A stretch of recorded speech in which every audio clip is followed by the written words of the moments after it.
So, if you watch wrestling, you'll know that you have to be aware of the unwritten rules. Kevin Owens has been freaking out over this recently, and bless him, he's right, and a hero. I felt that due to this, it was time to get them all out there though, so you too can keep an eye out. So I am Simon from What Culture, please do subscribe. And this is 10 unwritten WWE rules that nobody ever talks about. Number 10, say their name and they will appear. This is one that Kevin Owens lost his mind over recently because if you are cutting a promo in the ring, especially near the start of a Raw or SmackDown, and say somebody else's name, they will tell an audio guy to hit their music and bam, here they come. I suppose it makes sense as you're being called out, but if we take wrestling for a shoot, brother, how does this happen? Are you backstage just in case somebody insults you? Does a friend come running there and fill you in like Craig David? When you do take a step back, it makes no sense. It's why when Imperium just strolled out as Owens and Zayn were in the ring, KO was not happy. They hadn't even hinted at these fools, and yet here they were. Obey the laws, damn it.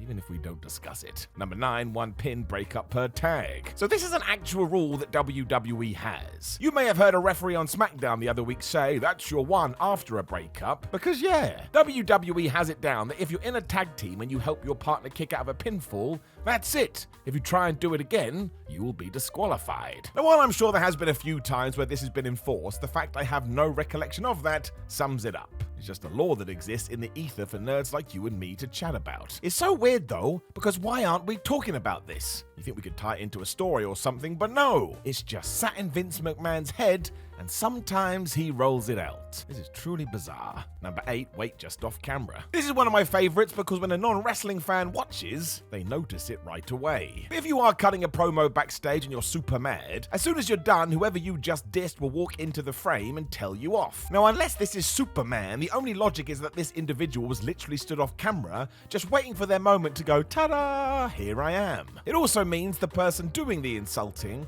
has just ignored that there is another human being in their eye line, and it's madness. This happened in real life, you would notice and start aiming your verbal barrage at them, but nope, you're not aware of their existence, so scream into the camera instead. This is not normal behavior. Number 7, kendo sticks aplenty. Because seriously, unless you're watching a martial arts movie, when do you ever see a kendo stick? Wrestling. That's it. Now we all know this is because the natural habitat for a stick of kendo is under a wrestling ring, but I also made that up because it was nonsense. 9 times out of 10 though, when a sports entertainer does run to the ring to whip some ass, their weapon of choice is this, and nobody tells us why they have been brought to the arena to begin with. I'm pretty sure if you do walk around with a kendo stick, you get arrested. Now the real reason is due to the fact you can hit somebody really hard with it, it will cause some welts and make a massive noise. Still don't think that's very fun. In terms of justifying it though, nope.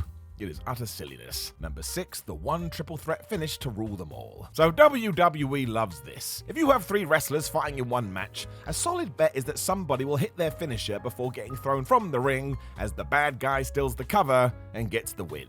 Every damn time. This happened less than a week ago as I'm saying these words, and look, I get it. There's usually an asshole in a 3-way because you need a heel, and a good way for them to be victorious and also a dickhead is to pull a fast one. The fact you can call it in 2023 though is a little bit stupid. Just means some of the fun is taken away, but hey ho, WWE is obsessed with this, probably always will be. So make sure you keep out an eye next time we do have one of these.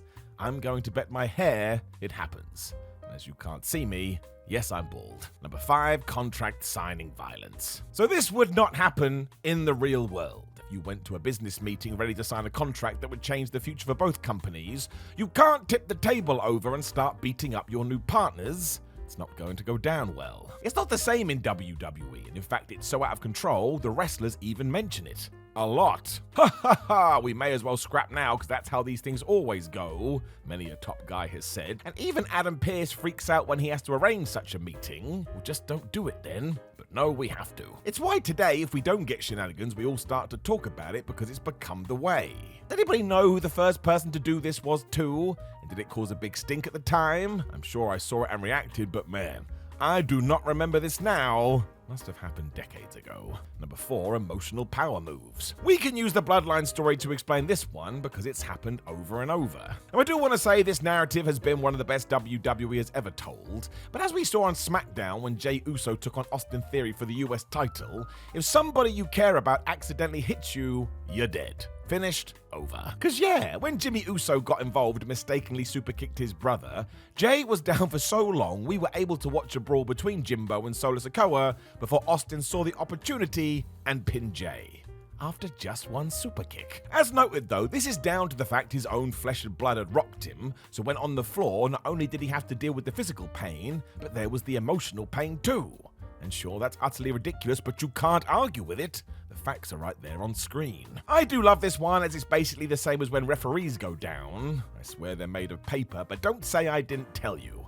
If a friend or family member clocks you by mistake, it is over. Number 3, car accidents aren't that bad. You would think that one wrestler would have to retire after being in an automobile accident on screen, but no. I don't think it's ever happened. And sure, the likes of Steve Austin went away for a while after Rikishi did it for The Rock, but he came back just fine, and this is always the way in wrestling. Sometimes somebody gets smashed by a car, and they return the same evening. Boy, do I want those healing powers. I mean, I got hit by a vehicle when I was younger, and it ruined me for weeks, and yet sports entertainers are clearly made of solid stuff. They're like superheroes. Goldust even got run over at WrestleMania 12 by Roddy Piper and continued to fight in front of our eyes. So there you go. For some reason, when you do sign your grappling deal, your bones harden and nothing can take you out for good.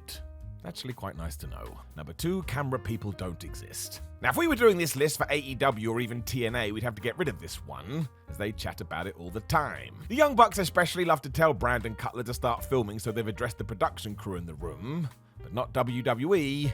Here, this human does not exist. I really don't mind, it's just one of those things that's needed to progress stories. That doesn't mean it's not hilarious. We literally see bad people planning heinous things in secret, even though if they just look to the side, they would notice it's being broadcast to the world. It's wonderfully silly. Even better is the intended target doesn't watch this either. When the act in question goes down, everybody else is shocked. Imagine this happened anywhere else. You'd look like you were nuts. Given that Vince McMahon has never changed his approach, I wouldn't hold your breath, but I'd tell you, sometimes you need this nonsense that only we as fans get, so don't get rid of it. Not everything has to make perfect sense. Sometimes 2 + 2 does equal potato. Number 1, wait a week before you unload. Which also ties into number 1 in many ways, because if something bad has happened to you on Raw or SmackDown and you've got an issue with someone, you must wait till you're back on television to address it.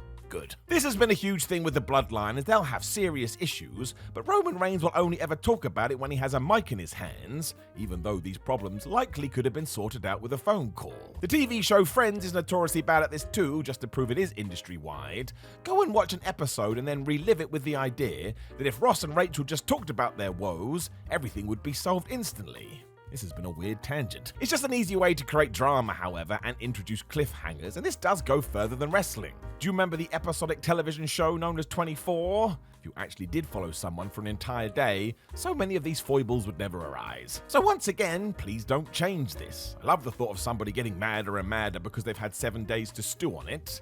It's actually why some relationships break up. You've let your emotions get the better of you, which actually does sum up the tribal chief very well. Dude needs to calm down, but don't tell him I ever said that. Know of any other unwritten WWE rules that nobody ever talks about? Make sure you let us know in the comments below before you like the video, share the video, and subscribe. Then head over to whatculture.com where you can read more articles like this with your eyes. You will see a video on the screen right now that you can give a click to watch more What Culture wrestling content. And if you go to @SimonMiller316 or @WhatCultureWWE on social media, you will find us. My name is Simon for What Culture. Thank you very much for joining me as always. I hope you have a terrific day. Thanks for stopping by, and I'll see you soon.